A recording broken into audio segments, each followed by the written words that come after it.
Suku Korowai merupakan salah satu suku asli yang mendiami beberapa kabupaten di wilayah adat Animha di Papua bagian selatan. Seperti di Kabupaten Merauke, Bovendigul, Asmat dan Kabupaten Mapi. Daerah-daerah tersebut direncanakan akan menjadi bagian dari provinsi baru di Papua, yakni Papua Selatan. Suku Korowai merupakan salah satu suku yang hidupnya berpindah-pindah. Namun mereka tidak bisa berpindah ke lokasi yang bukan hak ulayatnya. Seperti apa saja asal-usul masyarakat Korowai, budayanya dan kehidupannya sehari-hari, mulai dari sejak dahulu hingga saat ini. Kluvo Fiumanop diartikan sebagai orang yang biasa berjalan kaki. Mereka menamakan ini untuk membedakan dirinya dari orang suku Citak-Nitak menggunakan perahu sebagai alat transportasi utama. Mereka hanya berjalan kaki dan membuat rumah di pohon-pohon tinggi.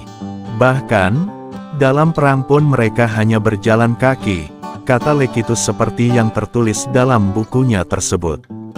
Buku yang diterbitkan pada 2012 itu juga menjelaskan mengenai sebutan Korowai yang sebenarnya berasal dari orang Belanda. Berdasarkan sejumlah sumber bahwa orang Belanda lebih mudah menyebut kata Kluvo dengan sebutan Korowai. Namun demikian, orang Korowai sesungguhnya menyebut dirinya Kluvo Fiumanop. Orang luar membedakan orang Korowai dalam dua kategori, yakni orang Korowai besi dan orang Korowai batu. Orang Korowai besi adalah orang Korowai yang sudah menerima peradaban modern dengan alat-alat besi, seperti kapak, besi, pisau besi, parang besi dan lain sebagainya. Sedangkan Korowai batu adalah mereka yang masih hidup dalam zaman batu dan belum tersentuh oleh peradaban modern. Namun demikian, kesatuan bahasa orang Korowai atau Kluvo sebagai identitas utama yang membuat mereka sadar bahwa mereka adalah satu yakni Kluvo. Selain identitas bahasa, ruang hidup mereka yang terletak di antara dua sungai besar, yakni Sungai Dairom Kabur dan Sungai Sirek menciptakan rasa identitas teritorial di antara kalangan komunitas Korowai atau Kluvo, ungkap Lekitu, masih dalam bukunya. Bukan hanya suku Kamoro yang dikenal dengan budaya meramu, suku Korowai juga merupakan salah satu suku yang secara tradisi mempunyai budaya meramu.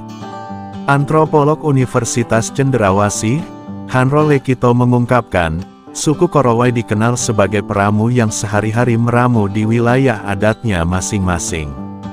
Tipe kehidupan suku Korowai dibagi atas marga atau klien yang secara turun-temurun menjalani kehidupan sehari-harinya dengan meramu di dusun-dusunnya. Suku Korowai merupakan salah satu suku yang sangat menjunjung tinggi dan menghargai batas wilayah adat dari suku-suku lain yang ada di wilayah Papua bagian selatan. Doktor lulusan Universitas Indonesia ini menjelaskan, suku Korowai sangat menghargai batas adatnya masing-masing. Misalnya jika mereka berburu kemudian memanah babi, lalu babi tersebut lari dan mati di tanah adat klien atau marga yang lain, maka mereka harus meminta izin terlebih dahulu kepada pemilik tanah tempat babi tersebut mati. Masyarakat suku Korowai dijuluki sebagai manusia pohon lantaran memiliki rumah yang berada di atas pepohonan yang cukup tinggi. Rumahnya bisa di ketinggian puluhan meter.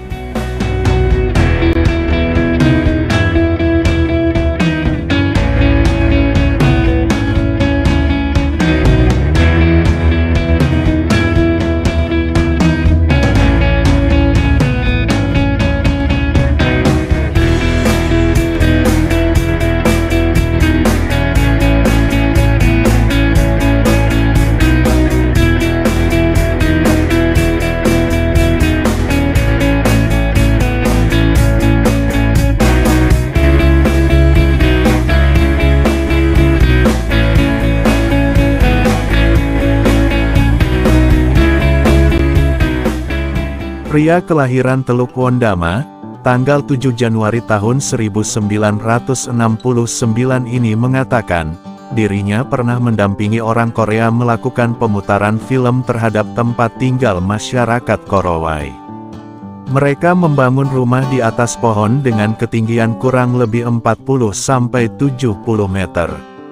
Ini merupakan rumah pohon paling tinggi dari yang dibangun oleh masyarakat Korowai pada umumnya. Rumah pohon yang dibangun ini agar dapat berhadapan dengan musuh. Alumnus antropologi Universitas Cendrawasih tahun 1993 ini mengatakan, masyarakat suku Korowai saat ini sudah di resettlement atau pemukiman kembali. Namun masih ada sebagian masyarakat suku Korowai yang hidupnya masih tradisional. Program pemukiman kembali terhadap masyarakat suku Korowai menurut pemerintah sedang membangun kehidupan mereka, tetapi sebenarnya resettlement ini sebenarnya menyiksa kehidupan mereka yang sebelumnya. Hal ini menurut Lekitu menjadi persoalan. Sebab pembangunan mengenai pemukiman kembali ini bagi pemerintah sudah baik, tetapi di sisi lain menyiksa masyarakat setempat. Mereka harus berjalan kaki sekitar 1–2 hari baru bisa tiba di lokasi hak ulayat atau dusunnya. Bahasa orang Korowai, termasuk dalam golongan Pilum, bahasa-bahasa asli Papua, non-Austronesia dan merupakan bagian dari rumpun bahasa Ouyundumut bagian Tenggara serta merupakan golongan bahasa Trans-New Guinea. Adapun struktur klausal atau kalimat adalah subjek-objek predikat. Dalam kehidupan sehari-hari orang Korowai menggunakan bahasa Korowai ketika berkomunikasi dengan sesama orang Korowai.